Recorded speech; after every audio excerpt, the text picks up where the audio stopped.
Hello everyone and welcome back to my YouTube channel. आज मैं जा रही हूँ, अभी मैं निकल रही हूँ शिरडी के लिए।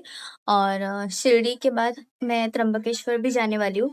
तो आप भी मेरे साथ घूमिए और ब्लॉग ज़रूर कंटिन्यू कीजिए। और मैं कैसे दिख रही हूँ ये ज़रूर मुझे कमेंट करके बताना। So we are ready to go. So Ganpati पापा का नाम लेके हम लोग निकल गए घूमने के लिए। आप ब्लॉग पूरा एंड तक देखना और ब्लॉग पसंद आए तो ऐसे ब्लॉग के लिए चैनल को सब्सक्राइब करना, लाइक, कमेंट, शेयर जरूर करना। ऐसे में खुद के स्किन का बहुत ध्यान रखती हूँ, इसलिए मैंने प्रॉपर हुडी वेयर किया है और स्कार्फ वेयर किया है। सो रास्ते में हमें लगी थी बहुत ज्यादा भूख, तो इधर हम लोग लंच के लिए रुके थे।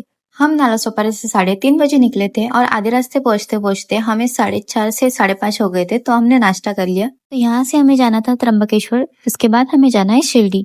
तो अभी सिर्फ 6:30 बजे और आप देख सकते हो कितनी ज्यादा रात है, कितना अंधेरा आहे. तर इथे आम्ही आमच्या नातेवाईकांच्या इथे थांबलेलो. खूपच छान घर होतं. सगळ्यात आधी त्यांनी आम्हाला चाय करून दिला, कारण का आम्ही खूप लांबून आलेलो आणि थकलो सुद्धा होतो. त्याच्यानंतर आत्याने खूप छान जेवण बनवलं होतं. राईस बनवलेला, पुरी आणि श्रीखंड. इथे 10 वाजता संतरून टाकलेलं, कारण का आम्ही खूप थकलो होतो. इथे मी चेंज करून झोपणार आहे, बिकॉज उद्या परत तेवढीच ट्रॅव्हलिंग करायची आहे. Good morning everyone. सो मैं उठ गई हूँ और यहाँ पे 6:30 बजे उठ गई हूँ, बिकॉज ये गांव है और यहाँ पे सब जल्दी उठते हैं। और मैं विदाउट मेकअप कैसी लग रही हूँ मुझे जरूर बताना। तो यहाँ पे मैं प्रॉपर मेकअप करके रेडी हो गई हूँ। थोड़े ही टाइम में हम यहाँ से निकलने वाले हैं, बिकॉज आज भी बहुत ज्यादा ट्रैवलिंग है और आज हमें जाना है त्र्यंबकेश्वर और शिरडी। तो हम लोग यहाँ से चाय वगैरह पी के नाश्ता वगैरह करके निकल गए। गांव की ये सुबह सुबह वाली धूप बहुत ज्यादा अच्छी लगती है। मेरा गांव नहीं है, इसलिए मैं फर्स्ट टाइम फील कर रही हूँ। यहाँ के रास्ते भी बहुत ज्यादा अच्छे हैं, हर जगह नेचर है, हर जगह पेड़ पौधे हैं। अगर मैं किसी को बोलूँ कि मैं बाइक से शिरडी गई हूँ तो किसी को यकीन ही नहीं होता है, बिकॉज इतना दूर बाइक से जाना पॉसिबल ही नहीं होता है। तो हम लोग फिर भी बाइक से ही जाते हैं। हमने थोड़ा सा यहाँ पे जाते जाते नाश्ता किया था। मी विअर केलाय हा ड्रेस अनारकलीचा आणि आता आम्ही जाणार आहे त्र्यंबकेश्वर मंदिरमध्ये। चप्पल आम्ही इथेच काढले होते ह्यांच्याजवळ आणि आम्ही आता निघालोय मंदिरसाठी। ये कुंड कुशवर्त कुंड के नाम से प्रसिद्ध है। ये कुंड त्र्यंबकेश्वर मंदिर से लगभग 600 मीटर दूरी पर स्थित है। हिंदू धर्म में इसे एक पवित्र स्नान स्थल के रूप में पूजा जाता है। मान्यता है कि इस कुंड में स्नान करने से सभी पापों का क्षय हो जाता है। कहा जाता है कि पृथ्वी पर 4 जगहों प्रयाग, त्र्यंबकेश्वर, हरिद्वार और उज्जैन पर अमृत की बूंदें गिरी थी, जिनमें से एक इसी कुंड में गिरी थी। भक्त पहले कुशावर्त कुंड में स्नान करते हैं, फिर त्र्यंबकेश्वर के मंदिर में दर्शन करने के लिए जाते हैं। यहाँ पे हमने गाय को बहुत सारा चारा खिलाया मंदिर में जाते जाते। यहाँ पे हमने थोड़ा बहुत नाश्ता किया था और यहाँ पे आप साफ साफ देख सकते हो, यहाँ पे बाहेर से दर्शन करा रहे थे। तिकडून आम्ही गेलो स्वामींच्या मठामध्ये, तिकडे दर्शन केलं आणि तिथे प्रसाद सुद्धा ग्रहण केला। तिथून आम्ही थेट निघालो होतो शिर्डीला जायला आणि रात्रीचे 8 वाजले होते आम्हाला तिथपर्यंत पोहोचायला। शिर्डीमध्ये आम्ही इथे पोहोचल्यावर आम्ही सरळ गेलो भक्त निवासमध्ये, कारण का आम्हाला अर्जंटमध्ये रूम बुक करायची होती। इथून तुम्हाला समोरच दर्शन होईल साईबाबांचं। आप जब भी शिरडी आते हो तो आप सबसे पहले भक्त निवास में आ सकते हो। यहाँ पे आपको मिलेगी रूम 10 बजे और काफी अच्छी रूम है 250 रुपए में। बट यहाँ पे आपको बिना आधार कार्ड के रूम नहीं मिलेगी, तो जब भी आइए आधार कार्ड साथ में लेके आइए। तर मी आता झोपायला जाते। बाय बाय, गुड नाईट, उद्या भेटूया।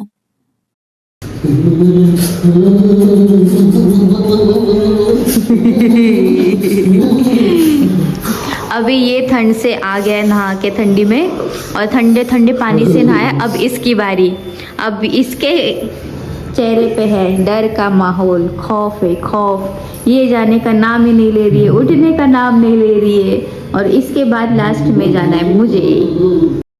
तर आहे तो माझी केस पूर्णपणे गाडीवर खराब होणार होती, सो त्याच्यामुळे मी ते स्ट्रेटनर सुद्धा घेऊन आलेली आणि पूर्ण मी ऑलरेडी हाईट तर केलेला स्पेस आणि माझ्या केसांना कव्हर केलेला। सो आता मी केसांना स्ट्रेट करते आणि आणि थोड्याच वेळाने आणि आपण आता निघणार आहोत आणि तुम्ही नक्की ब्लॉग कंटिन्यू करा। तर वन साइडची माझी केस स्ट्रेट झाल्यात, आता मला ह्या साइडची करायची आहेत। आणि तुम्ही मला कमेंटमध्ये नक्की सांगा की मला स्ट्रेट हेअर सूट होतात की कर्ली हेअर। अब ये जा रही है नहाने के लिए और आई एम सो एक्साइटेड, बाद में क्या इनका रिएक्शन होगा। और इनको सुबह सुबह हे काय आहे, टाळ टाळ वाजवायचे आहेत। और इसको ध्यान से देखो, ध्यान से। इसका मैंने जुगाड़ किया है ये टीके का। इसको मैंने टीका लगाया है लिपस्टिक से। तर माझी स्मूथनिंग झालेली आहे आणि लवकरच आम्ही अंघोळ करून निघणार आहोत. आता मम्मी गेले अंघोळीला, तर तिचं रिएक्शन मी तुम्हाला दाखवते. तर मी रेडी झालेली आहे. कशी दिसते ते नक्की मला कमेंट करून सांगा. आणि माझ्यासोबत ब्लॉग नक्की कंटिन्यू करा. आणि आम्ही आता निघणार आहोत मंदिराजवळ. आम्ही आता जातोय साईबाबांच्या मंदिरामध्ये. तिथे फोन अलाउड नाहीये, तर मी तिथे लॉकरमध्ये ठेवणार आहे. जायच्या आधी आम्ही ते जेवण करून घेतलं. भक्त निवासमध्ये फ्री जेवण आहे, तर तुम्ही ते खाऊ शकता दुपारी सुद्धा आणि रात्री सुद्धा. आणि भक्त निवासमध्ये स्पेशली बस येते आपल्यासाठी मंदिरामध्ये नेण्यासाठी, तर आम्ही ते बसचा वेट करत होतो. मी लहानपणी इथे आलेले तेव्हा काहीच नव्हतं. आता इथे खूप फॅसिलिटी केल्यात भक्त निवासमध्ये आणि खूप प्रोग्रेस केलाय. तर बसचा वेट करता करता आम्ही कंटाळलेलो, त्याच्यामुळे आम्ही चालत चालत गेलो. जाता जाता आम्ही डिनरची प्लॅनिंग करत होतो की कुठे खायचं येताना. तर आपण मंदिरात इथे पोहोचलो आहोत आणि इथे जाता जाता इथे समोर लॉकर आहे, तिकडेच मोबाईल ठेवायचा असतो. इकडे मोबाईलची 2 वेळा चेकिंग होते, त्याच्यामुळे मोबाईल आतमध्येच ठेवा. इकडे पिशवी खाली झाल्यावरच चप्पल ठेवू शकतो आपण, बाकी तुमच्या जिम्मेदारीवर आहे. हे 2 फोटोग्राफर्स आमच्यासाठी भांडत होते, माझा कस्टमर म्हणून. तर आम्ही इथून बाहेर पडलो संध्याकाळी 5-5:30 वाजता आणि आम्ही एंट्री केलेली 1:30 वाजता. जाता जाता आम्ही मंदिराच्या बाहेरच फोटो काढलेले आणि येताना आम्हाला बस भेटली. जाताना नव्हती भेटली, बट येताना भेटली. इकडे लाईनीत उभं राहून राहून माझं डोकं खूप जास्त दुखत होतं, त्याच्यामुळे मी घेतला आयोडेक्स आणि आयोडेक्स लावला, तरी सुद्धा माझं डोकं दुखणं थांबलं नव्हतं.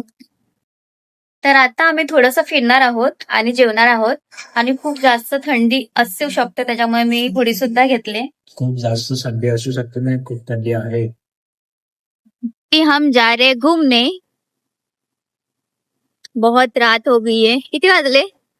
अभी बज रहे अभी बज रहे 7:30 और दर्शन करके हम लोग फ्री हुए थे 6 बजे. सो देखते हम लोग अभी कहाँ घूमेंगे. तर आम्ही जातोय थीम पार्क मध्ये. आमच्याकडे बाईक आहे, सो त्याच्यामुळे आम्हाला खूप इझिली जायला भेटते सगळीकडे. बट तुम्ही जर ट्रेननी आला तर तुम्ही इथून बसने जाऊ शकता किंवा ऑटोने जाऊ शकतात.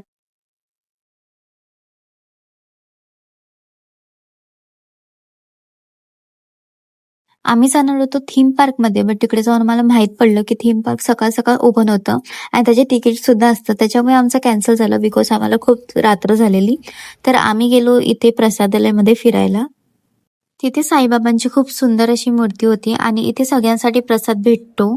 खूप ठिकाणी इथे आपल्याला प्रसाद भेटेल. येताना आम्ही ह्या हॉटेलमध्ये खाल्ला बिकॉज प्रसाद ऑलरेडी खाऊन खाऊन कंटाळलो होतो. तर आता जस्ट आम्ही घरी आलोय आणि झोपून लगेच उद्या निघायचंय. So bye, good night. तर आता आम्ही रेडी झालोय आणि लगेच निघणार आहे, कारण का 8 तासाचा प्रवास आहे आणि आम्हाला आजच पोहोचायचंय. सो आम्ही आता लगेच निघणार आहे. आणि आज मम्मीने घातलाय फर्स्ट टाइम ड्रेस. तर आता मी पूर्णपणे तयारी करून निघाले घरी जाण्यासाठी.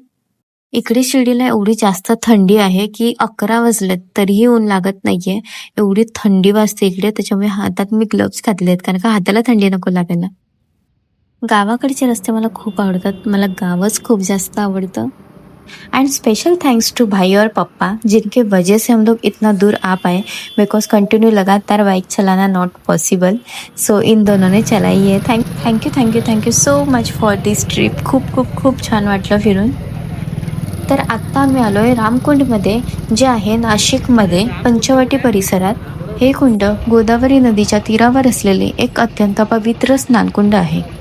हिंदू धर्मग्रंथानुसार वनवासात असताना प्रभू श्रीराम, श्री सीतामाता आणि लक्ष्मण यांनी येथे स्नान केले होते आणि काही काळ वास्तव्य केले होते अशी श्रद्धा आहे. याच कारणामुळे याला रामकुंड असे नाव पडले. गोदावरीच्या या पवित्र पाण्यात स्नान केल्यास सर्व पापांपासून मुक्ती मिळते अशी मान्यता आहे. कुंभमेळ्याच्या काळात करोडो भाविक येथे शाही स्नान करण्यासाठी येतात. लास्टला आम्ही आलो पंचवटीला, तिकडून आम्हाला जवळ होतं त्याच्यामुळे आम्ही आलो. इकडे तुम्हाला लक्ष्मण रेता, सीताहरण, लंबे हनुमान, लक्ष्मीनारायण मंदिर असे अजून टोटल 11 ठिकाण पाहायला भेटतील. आम्ही फक्त 2च ठिकाण पाहिले, कारण पूर्ण दिवस जायला आम्हाला पूर्णपणे फिरायला. इकडून आम्ही घरी निघालो, बट जाता जाता आम्ही गेलेलो पालघरमध्ये इस्कॉन टेम्पलमध्ये. तिकडून आम्ही थेट विरारमध्ये गेलेलो. विरार ईस्टमध्ये जे न्यू ओपन मंदिर झाले. तर मी व्हिडिओ नाही घेऊ शकले बिकॉज फोन माझा स्विच ऑफ झाला होता. तुम्हाला जर ब्लॉग आवडला असेल तर प्लीज चॅनलला लाईक, कमेंट, शेअर, सबस्क्राईब नक्की करा. Thank you for watching my blog. मिलते हैं नेक्स्ट ब्लॉग में.